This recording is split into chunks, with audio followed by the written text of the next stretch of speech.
most of all, we thank President Trump for the guts and the love of this country to do the right thing, to make sure that when he talked to the American people, he talked about the fact that what we had going on here in this country under the Biden administration was the greatest humanitarian crisis that we had ever seen in our history, and that it needed to be fixed. And the way that you fix it is you just enforce the law. That you go out there and say the laws need to be enforced and they need to be applied equally to every single person. And that Americans come first because they're the people who have built this country, and that they're the ones who are here working jobs and putting their kids through school and doing the right thing to make sure that our freedom and our liberties are secured. So I want to thank him for his leadership, for the fact that he told the American people what we needed. He said we needed a wall, and we have a wall, a big, beautiful wall that President Trump also wanted painted black so that it would endure for a long period of time, that it would look like the strength and stamina that the American people have, and that it would be something that would continue to protect us for generations to come. In President Trump's first year back in office, we've delivered the most secure border in American history, and we did it with the immediate aftermath we were facing from that humanitarian crisis that was created from Joe Biden's open border policies. It is so quiet here now today that sometimes we even forget how bad it was just a little over a year ago. And the importance of the accomplishment that has happened over this last year cannot be forgotten. Hardworking Americans all along this southern border were devastated. They were trying to do their jobs, educate their kids, and protect the future when they were handed this humanitarian crisis and saw the horrors of what was happening when millions of people were crossing our border unvetted, when they were trespassing onto private property. We had crimes being committed. We saw women and children being trafficked, people dying, and crimes continued to be perpetuated as people were allowed to come into the country unvetted and unstopped. You know, yesterday I was in Eagle Pass, Texas, and I had the chance to tour the border, not just with our Border Patrol agents, but also with the Texas National Guard and the Texas Department of Public Safety. And we looked at some of the areas that were the hardest hit during the Biden border policies. In September of 2023, Eagle Pass saw an unprecedented crisis face them. In fact, they had to declare a state of emergency due to the rush of illegal aliens that were coming into their town and through their community to get into the United States. On one day, they saw over 10,000 people come through that area to get into the United States unvetted and illegally. In just a couple of days, it doubled the population of their town. And it caused a crisis not just for their medical care facilities, their businesses, and their families, but it absolutely crushed them and their economy. And their crime was rampant and overrun. And just last week, or a week or so ago, I got to spend some time in Brownsville, Texas. Spent some time with farmers and ranchers. And we talked about what their lives were like just a little over a year and a half ago. How they saw trespassers come onto their property, cut their fences.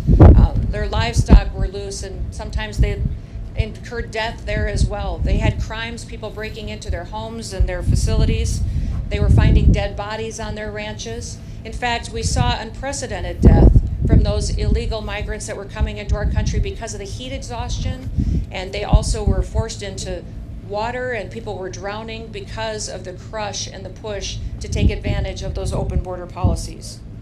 Those ranchers were talking about how different it was for them now. The fact that their ranches are safe again, that they don't have drug cartels running drugs across their property and down their roads and endangering their children and their schools. Many of the schools in many of these communities had to put up barriers and protections and boulders and rocks just between the roads and their schools to keep their children safe, so that they could go in and out and get their education in a way that would protect their lives. When things like this happen, people are not just challenged with the crime, but they're challenged with the fact that their economy is hurt, their businesses are hurt, and also that these illegal migrants were being victimized each and every day. At worst, illegal aliens threatened the lives of American citizens with crime and violence and drugs, but they brought with them a recognition that the rule of law didn't matter in America anymore, that laws weren't going to be enforced, and it sent a message around the world that people could just come to America and no one was going to do anything about letting those dangerous individuals come in with terrorists, suspected terrorists and criminals that were allowed to come in with those illegal migrants. And while the left tries to tell us many times that it's somehow compassionate to allow that kind of chaos, it isn't. It was dangerous, not just on this side of the border, but on the Mexican side of the border as well. We saw many of those illegal migrants not be able to survive the brutal terrain. They didn't survive the river crossing. Those causes of death, of heat and water, were dangerous, and the left behind so many bodies that in some counties along the border, they had to install migrant morgues just to pick up the dead bodies that were passing away on their way to try to get into the United States. In fact, during the Biden administration and those open border policies, we saw even the UN declare that the United States and Mexico border was the deadliest land route in the world. Countless people were sexually abused and trafficked over and over again and exploited. One story that I remember that impacted me so dramatically was a horrifying story of a father who paid a smuggler $1,000 to bring his wife and his 2-year-old daughter into the United States.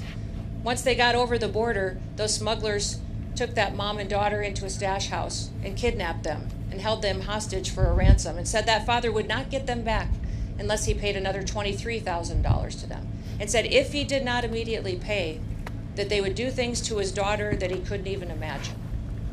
That was happening on a daily basis because of that invasion.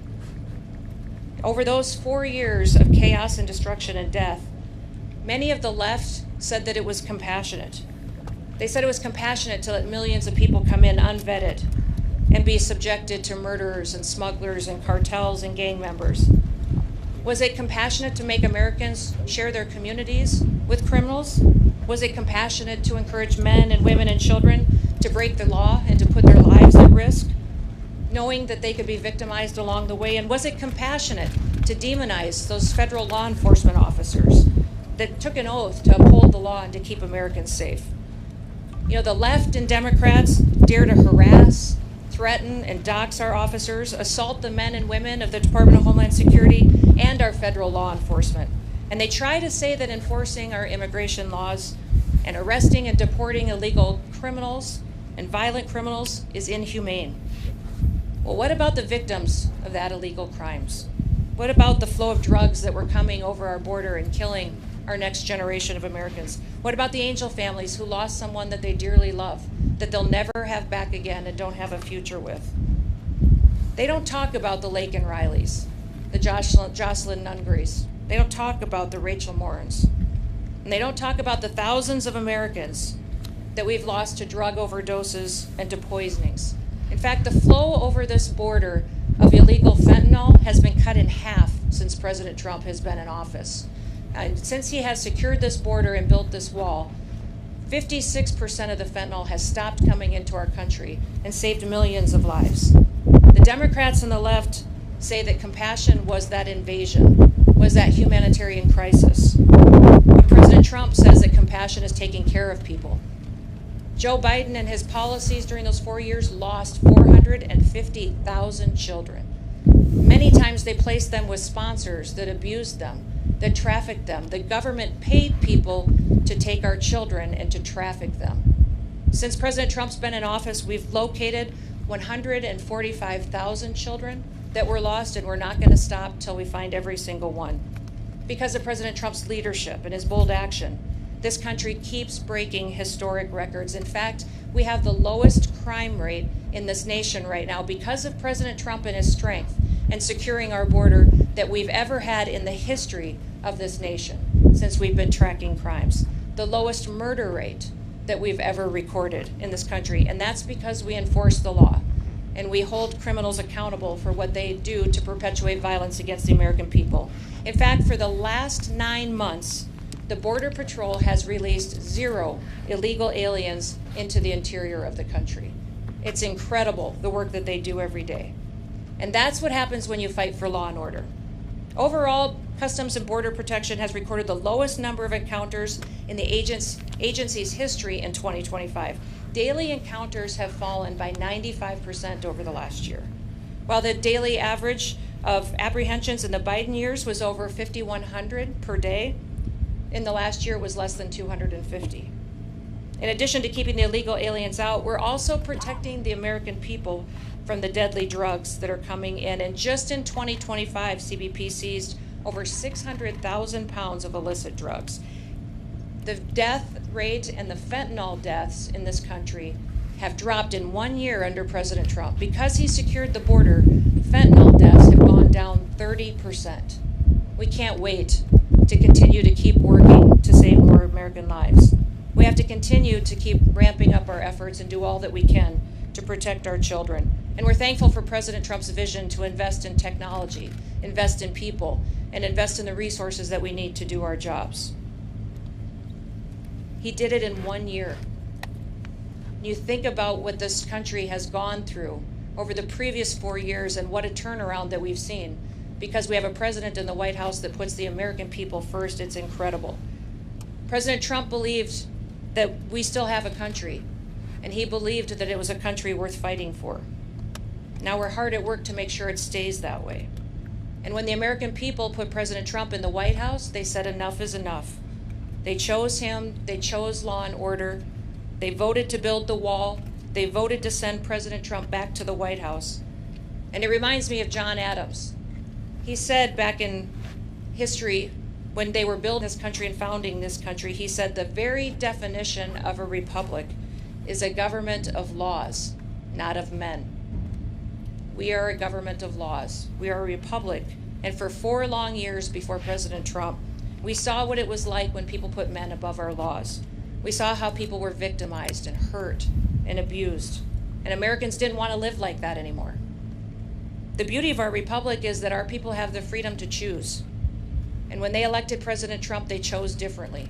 They chose someone who recognized that a country with no border is no country at all. A country that doesn't enforce its laws is a lawless country.